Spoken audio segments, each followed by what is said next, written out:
Hi friends, అమ్మ వంటిల్లు మన ఆరోగ్యం మన చేతుల్లో ప్రోగ్రాంలో కమ్మని పప్పు అండి.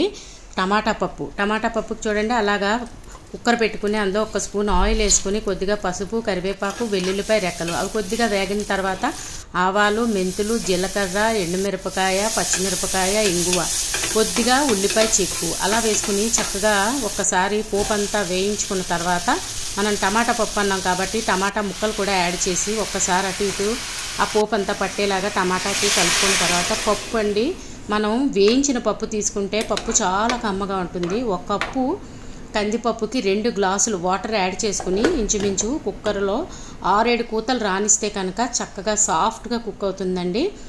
కుక్ అయిన దాన్ని మనం చూడండి, మూత చల్లారిన తర్వాత మూత తీసుకుని చక్కగా అలాగా అయితే గెత్తితో కానీ లేదంటే పప్పు గుత్తులు ఉంటాయి కదండి, దాంతో కూడా ఒకసారి ఎంపుకుంటే కనుక పప్పు ముద్దలా చక్కగా మంచి కన్సిస్టెన్సీలో ఉంటుందండి.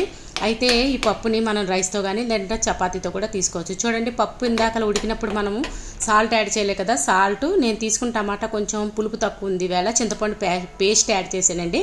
అలాగే కొత్తిమీర మనందరికీ ఇష్టమైంది, ప్లస్ మంచి ఫ్లేవర్ ఇస్తుంది కదండి పప్పుకి, అది కూడా యాడ్ చేసుకుని జస్ట్ ఒకసారి మొత్తం అంతా కలుపుకుని చింతపండు పేస్ట్ యాడ్ చేశాను కాబట్టి ఒక 5 మినిట్స్ అలా మరగనిస్తే కనుక మంచి పప్పు తయారవుతుందండి. తప్పకుండా మీరు కూడా టమాటా పప్పు సింపుల్గా ఇలా ట్రై చేసి మీకు ఎలా వచ్చిందో నాకు ఒక కామెంట్ పెట్టండి.